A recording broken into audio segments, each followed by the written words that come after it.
অভিজ্ঞ কূটনৈতিক বিশ্লেষক ও লেখক মোহাম্মদ জয়নুল আবেদিনের পিলখানা হত্যাকাণ্ড টার্গেট বাংলাদেশ বইয়ের এই পর্বে মুসলমানদেরকে দুই শত্রুর বিরুদ্ধে সংগ্রাম করতে হয়েছে। বিদেশি শাসক ইংরেজ এবং তাদের দালাল স্বদেশী হিন্দু।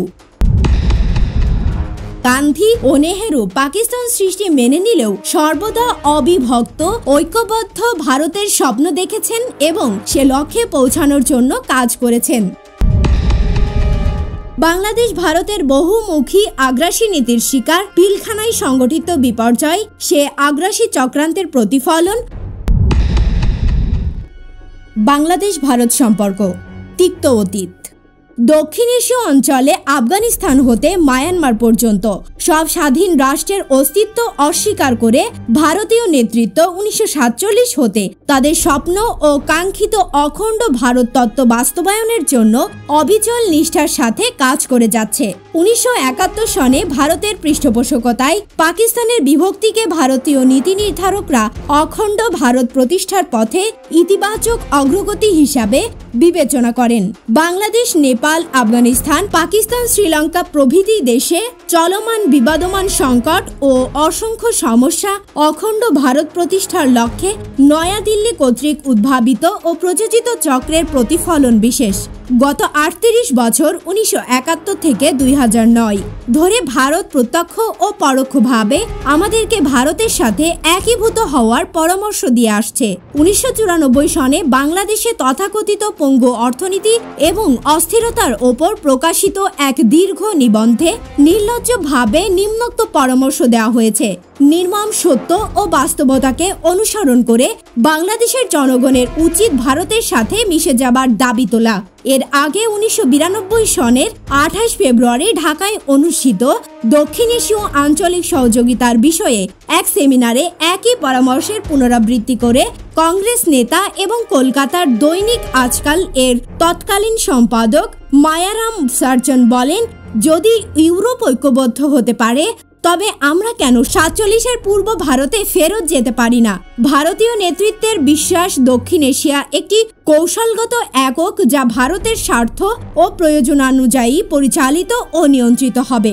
ভারতীয়রা অযৌক্তিক ধারণার উপর ভিত্তি করে মনে করেছে যে ভারতের জাতীয় স্বার্থের সাথে সঙ্গতিপূর্ণ করে এই অঞ্চলের জন্য নীতি ও কর্মপ্রণালী প্রণয়নের অধিকার ও কর্তৃত্ব ভারতের রয়েছে।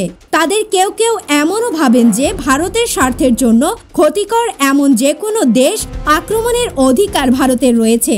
যে কোনো ধরনের সংকট হতে শেখ হাসিনাকে রক্ষা করা ভারতের। পররাষ্ট্রমন্ত্রী প্রণব মুখার্জির প্রকাশ্য ঘোষণা এ ধরনের তত্ত্ব বাস্তবায়নে দৃঢ়তার বহিঃপ্রকাশ বিশেষ। ভারতীয় নেতৃবৃন্দর সুনির্দিষ্ট নীতি হল বাংলাদেশকে সমস্যার পর সমস্যায় জড়িয়ে ফেলা। তারা কখনো বন্ধুসুলভ প্রতিবেশী হতে চায়নি, সদয় উদার প্রতিবেশীর ভূমিকা পালন এবং স্বচ্ছ ব্যবসা বাণিজ্যের উৎসাহ প্রদান পরিবর্তে দুই দেশের মধ্যে অনাহুত বিরোধ সৃষ্টি করে সম্ভাব্য সব ক্ষেত্রে আমাদের বিপদাপন্ন অবস্থায় ফেলেছে।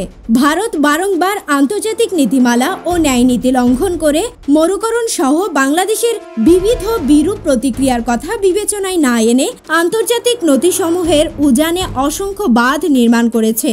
ভারত সরকার বাংলাদেশ ফেন্সিডিল ও অন্যান্য মাদকদ্রব্যের মরণাত্মক প্রতিক্রিয়া কেমন ভয়াবহ হবে তা অনুভব করে একেবারে জ্ঞাতস্বরে বাংলাদেশের সীমান্ত সংলগ্ন ভারতীয় ভূখণ্ডে ফেন্সিডিল ও অন্যান্য মাদকদ্রব্যের অসংখ্য কারখানা স্থাপন করেছে।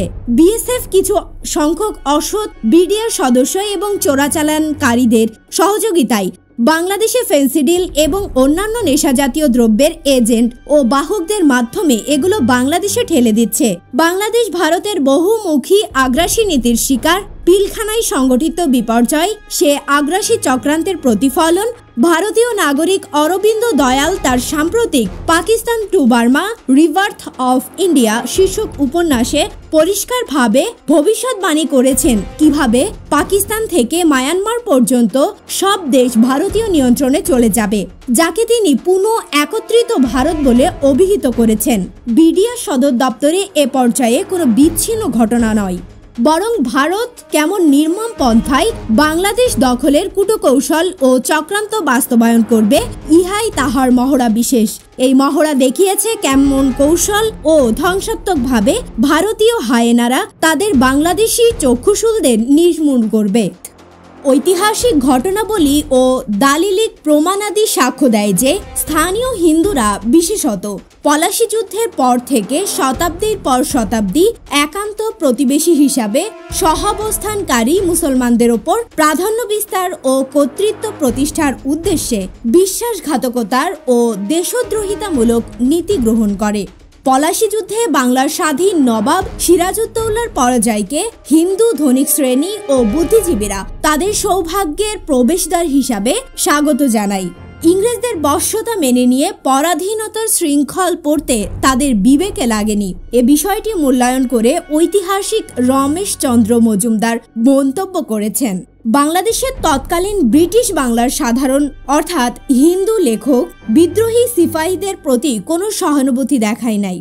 তৎকালীন শিক্ষিত সমাজ ইহাকে কোনো জাতীয় অভ্যুত্থান বা ইংরেজদের বিরুদ্ধে মুক্তি সংগ্রাম বলে মনে করে নাই। সে যুগের প্রখ্যাত কবি ঈশ্বরচন্দ্র গুপ্ত সম্পাদিত সংবাদ প্রভাকর পত্রিকায় 1857 সালের 20 জুন তারিখে প্রকাশিত মন্তব্যে বলা হয়, কয়েক দল অধার্মিক, অবাধ্য, অকৃতজ্ঞ, হিতাহিত বিবেচনাবিহীন এতদ্দেশী সেনা অধার্মিকতা প্রকাশপূর্বক রাজবিদ্রোহী হওয়াতে রাজ্যবাসী শান্ত স্বভাব অধন সমাজ প্রজা মাত্রেই দিবারাত্র জগদীশ্বরের নিকট এই প্রার্থনা করিতেছেন, এই দণ্ডেই হিন্দুস্থানে পূর্ববৎ শাস্তি স্থাপিত হোক।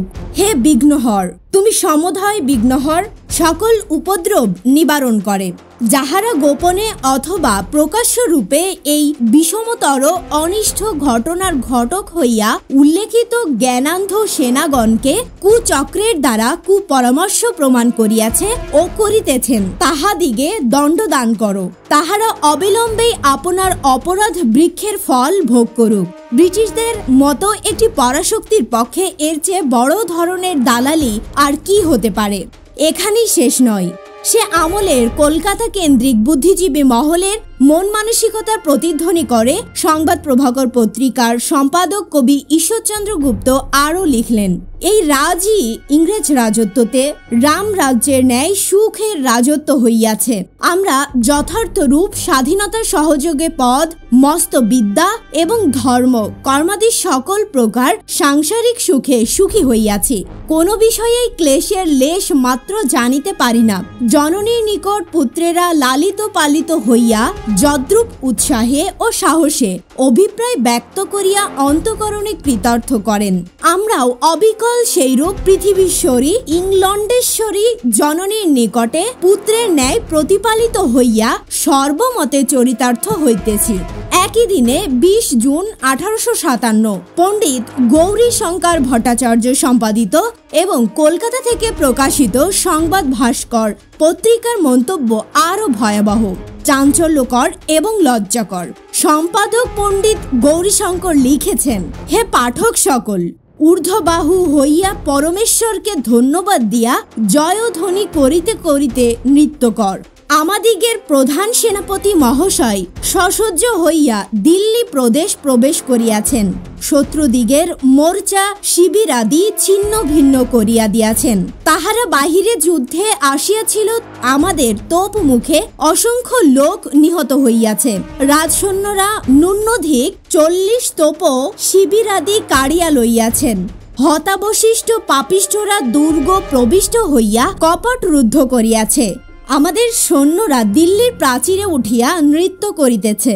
এছাড়া তৎকালীন ব্রিটিশ ইন্ডিয়ান অ্যাসোসিয়েশন এবং বাঙালি ব্যক্তিত্বদের মধ্যে কিশোরী চাঁদ মিত্র, শম্ভুচন্দ্র মুখোপাধ্যায়, হরিশচন্দ্র মুখোপাধ্যায় প্রমুখ প্রকাশ্যেই মন্তব্য করেছেন যে সিপাহী বিদ্রোহ হচ্ছে সিপাহীদের ব্যাপার এবং এর সঙ্গে জনসাধারণের কোনো সম্পর্ক নেই। আশ্চর্যের বিষয় এই যে 19বিংশ শতাব্দীর শেষ ভাগ পর্যন্ত কলকাতা কেন্দ্রিক বুদ্ধিজীবী মহলের কেউই এমনকি পরোক্ষভাবে সিপাহী বিদ্রোহের পক্ষে কোনো কথাই বলেননি। আধুনিক যুগের ভাষায় এদের হিন্দু রাজাকার নামে আখ্যায়িত করা যায়। হিন্দুদের এভাবে পরাধীনতা বরণ এবং পরবর্তীকালে উপমহাদেশের কোম্পানি ও ব্রিটিশ উপনিবেশিক শাসন বিস্তৃত, সুদৃঢ় এবং প্রলম্বিতকরণে হিন্দুদের দেশদ্রোহিতামূলক নির্লজ্জ ভূমিকা মূলত মুসলিম বিদ্বেষী জজবা থেকে উৎসারিত। ফলে উপমহাদেশের মুসলমানদেরকে দুই শত্রুর বিরুদ্ধে সংগ্রাম করতে হয়েছে: বিদেশি শাসক ইংরেজ এবং তাদের দালাল স্বদেশী হিন্দু। উপমহাদেশে ব্রিটিশ শাসন উৎখাতের উদ্দেশ্যে মুসলমানদের পরিচালিত সব আন্দোলন, প্রতিরোধ ও লড়াইকে হিন্দুরা তাদের স্বার্থ ও কর্তৃত্বের পরিপন্থী হিসাবে বিবেচনা করে সেগুলোকে ব্যর্থ করে ব্রিটিশ শাসন প্রলম্বিত করতে যার পরনাই চেষ্টা চালায়। ফলে মুসলমানরা শাসক ব্রিটিশ এবং তাদের এদেশীয় চর ও দালাল হিন্দুদের হাতে চরমভাবে নিগৃহীত হয়। যদিও এই হিন্দুরাই সমগ্র মুসলিম শাসনামলে সর্বোচ্চ সুবিধাদি ভোগ করে, ব্রিটিশ শাসকদের আনুকূল্য প্রাপ্ত হিন্দুদের মনস্তত্ত্বে মুসলিম বিরোধী এমন অনুভূতি ও ধারণার সৃষ্টি হয় যে মুসলমানরা হিন্দুদের তুলনায় হীনতর ও নিকৃষ্টতর। সুতরাং মুসলমানরা হিন্দুদের সমপঙ্গক্তিও নয়, বিধায় তারা হিন্দুদের মতোই সম সুযোগ সুবিধা ও অধিকার ভোগ করার অধিকার পেতে পারে না। তাদের অনেকে দাবি করে মুসলমানরা হিন্দুদের মধ্যে সর্বনিম্ন বর্ণের শূদ্রদের চেয়েও নীচ ও অপবিত্র। সুতরাং মুসলমানদেরকেই অবশ্যই পুনরায় হিন্দু ধর্মে দীক্ষিত হতে হবে কিংবা আরব ভূমিতে ফিরে যেতে হবে, যেখানে তাদের ধর্মের আবির্ভাব ঘটে এবং যে স্থান থেকে মুসলমানরা কালক্রমে ভারতে আসে। এমনকি তথাকথিত উদার হিন্দু এবং বুদ্ধিজীবীরা তাদের ব্রিটিশ প্রভুদের সহযোগিতায় মুসলমানদেরকে সার্বিক সুবিধা হতে বঞ্চিত রেখে কোণঠাসা করে রাখে। অধিকার বঞ্চিত মুসলিম সমাজ ব্রিটিশ সরকার তো বটেই, হিন্দুদের হাতে নানাভাবে লাঞ্ছিত ও অপমানিত হয়। অন্যদিকে মুসলমানদের স্বার্থের অনুকূলে কালে ভদ্রে ব্রিটিশ সরকার কোনো পদক্ষেপ নিলে হিন্দুরা সাথে সাথে প্রতিহত করতে মাঠে নামে। এমনকি ব্রিটিশদের পৃষ্ঠপোষকতায় ব্রিটিশ স্বার্থ রক্ষার উদ্দেশ্যে প্রতিষ্ঠিত নিখিল ভারত জাতীয় কংগ্রেসের হিন্দু নেতৃবৃন্দ মুখে নিজেদেরকে ধর্মনিরপেক্ষ ও উদার হিসাবে দাবি করলেও বাস্তবে তারা ছিল কট্টর সাম্প্রদায়িক ও ধর্মান্ধ। তারাও তাদের পূর্বসূরীদের মতো বিশ্বাস করত যে ব্রিটিশ শাসনের অবসানের পরেও অবিভক্ত অখণ্ড স্বাধীন ভারতে মুসলমানরা কোনো ক্ষেত্রেই হিন্দুদের মতো সম অধিকার পাওয়া উচিত নয়। অবশ্য হিন্দু নেতৃত্ব ও নীতি নির্ধারকদের এ অমূলক আপোষহীন নীতি মুসলমানদের পৃথক আবাসভূমি প্রতিষ্ঠার প্রয়োজনীয়তা উপলব্ধিতে সাহায্য করে। হিন্দুরা উপমহাদেশ বিভক্তির মুসলিম দাবির তীব্র বিরোধিতা করে। ব্রিটিশ শাসন অবলব্ধির পরও অখণ্ড ভারত প্রতিষ্ঠার দাবি ও যুক্তিতে অনড় থাকে। বহু মুসলিম নেতা এমনকি হিন্দুদের ভাষায় হিন্দু মুসলিম সংহতি ঐক্যের দূত কায়েদি আজম মুহাম্মদ আলী জিন্নাহ ও হিন্দু মুসলমানদের সম অধিকারের ভিত্তিতে ভারতকে অখণ্ড রাখতে আপ্রাণ চেষ্টা করেছিলেন। কিন্তু হিন্দু নেতৃবৃন্দ বিশেষত গান্ধী, নেহেরু, প্যাটেল, ত্রিপালিনী প্রমুখ তাদের মুসলিম বিদ্বেষী সাম্প্রদায়িক মন মানসিকতা ও পরিকল্পনার ঊর্ধ্বে উঠতে পারেননি বিধায় তারা জিন্নার হিন্দু মুসলমানের সমানাধিকার ভিত্তিক অখণ্ড ভারত প্রতিষ্ঠার দাবি মেনে নেয়নি। এ অবস্থায় মুসলমানদের জন্য পৃথক আবাসভূমি প্রতিষ্ঠার আন্দোলন ছাড়া মুসলমানদের সামনে আর কোনো বিকল্প ছিল না।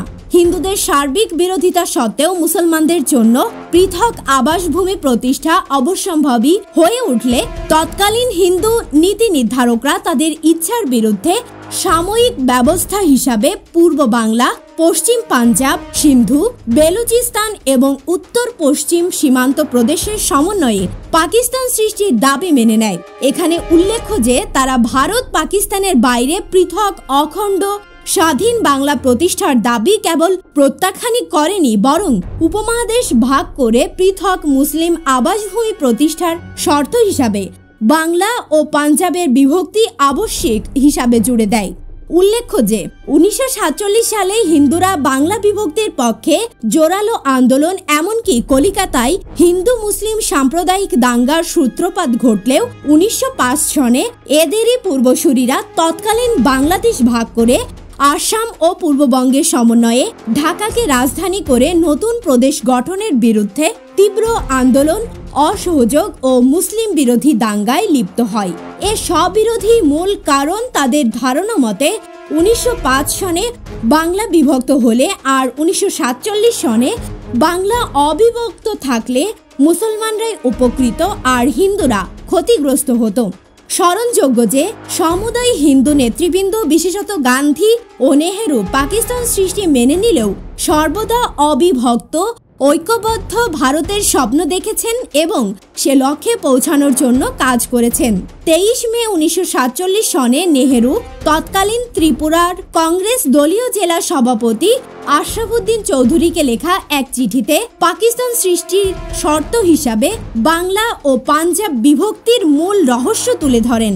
নেহেরু লিখেছিলেন, কংগ্রেস ভারতীয় ইউনিয়নের জন্য লড়েছে এবং এখনও সে লক্ষ্যে গড়ে যাচ্ছে, কিন্তু আমরা ইতিপূর্বে বলেছিলাম আমরা কোনো অংশকেই তাদের ইচ্ছার বিরুদ্ধে যেতে বাধ্য করছি না। যদি তা দুর্ভাগ্যক্রমে বিভক্তি ঘটায় আমরা তা মেনে নেব, কিন্তু সে বিভক্তি আবশ্যিকভাবে বাংলা ও পাঞ্জাবের বিভক্তিকেই বুঝাবে। উহাই হলো একমাত্র পন্থা যার মাধ্যমে তেমন বিভক্তি ব্যতিরেকে আমরা সরাসরি অখণ্ড ভারত পেয়ে যাব, তবে তা অবশ্যই হবে অতীব অভিনন্দনযোগ্য। ল্যাবি কলিন এবং ডমিনিক ল্যাম্পিয়ার তার Mount Batten and the partition of India শীর্ষক গ্রন্থে মাউন্ট ব্যাটেনের বক্তব্য এভাবে উল্লেখ করেছে যে নেহেরু স্বাধীন অবিভক্ত বাংলা রাষ্ট্র প্রতিষ্ঠার বিরুদ্ধে হিন্দু মহাসভার আপত্তির প্রতি সমর্থন দিয়েছিলেন। দুই লেখকই যৌথভাবে রচিত তাদের গ্রন্থে মাউন্ট ব্যাটেনের বক্তব্যকে এভাবে উল্লেখ করেছেন। পণ্ডিত নেহেরু বলেছেন, বাংলা স্বাধীন রাষ্ট্র হোক তাতে তিনি একমত হবেন না। তার মতে পূর্ব বাংলা পাকিস্তানের জন্য চরম বিব্রতকর হবে। বিনা প্রমাণেই তিনি মনে করতেন পূর্ববঙ্গ আজ হোক কাল হোক ভারতে পুনঃসংযুক্ত হতে বাধ্য। উপমহাদেশ বিভক্তির অব্যাহতি পরে 1947 সনে কংগ্রেসের তৎকালীন সভাপতি আচার্য কৃপালিনীর মন্তব্য, না কংগ্রেস না হিন্দু জাতি ঐক্যবদ্ধ ভারতের দাবি পরিত্যাগ করেছে। ভারতের প্রথম স্বরাষ্ট্রমন্ত্রী বল্লভ ভাই প্যাটেল 1947 সনে তাদের স্বপ্নের পুনরাবৃত্তি করে বলেছেন, আজ হোক কাল হোক আমরা আমাদের জাতির প্রতি সাধারণ আনুগত্যতার মাধ্যমে পুনরায় ঐক্যবদ্ধ হব। উপরিউল্লেখিত এবং অন্যান্য হিন্দু নেতৃবৃন্দের একই ধরনের অসংখ্য বক্তব্য বিবৃতি বাংলাদেশের পৃথক স্বাধীন সার্বভৌম অস্তিত্বকে অস্বীকার করে। অখণ্ড ভারত কিংবা কল্পিত রাম রাজ্যের গোপনীয় কথিত মানচিত্রে বাংলাদেশ নামক কোনো পৃথক রাষ্ট্রের অস্তিত্ব নেই। ঐতিহাসিকভাবে হিন্দুরা, বিশেষত বাংলাভাষী হিন্দুরা বাংলাভাষী মুসলমানদেরকে তাদের জানি দুশ্মন মনে করে এবং এরা বাংলাভাষী মুসলমানদেরকে কখনোই বাঙালি বলে স্বীকার করেনি। তাদের দীর্ঘদিনের লালিত স্বপ্ন বাস্তবে রূপায়িত করার জন্য ভারতীয় নীতি নির্ধারকরা ইন্ডিয়া ডক্ট্রিন, ভারত তত্ত্ব, গুজরাল ডক্ট্রিন, গুজরাল তত্ত্ব, গ্রেটার ইন্ডিয়া থিওরি, বৃহৎ ভারত তত্ত্ব, রিসারেকশন অফ ইন্ডিয়া, ভারত পুনর্জীবিতকরণ তত্ত্ব প্রভৃতি উদ্ভাবন করেন।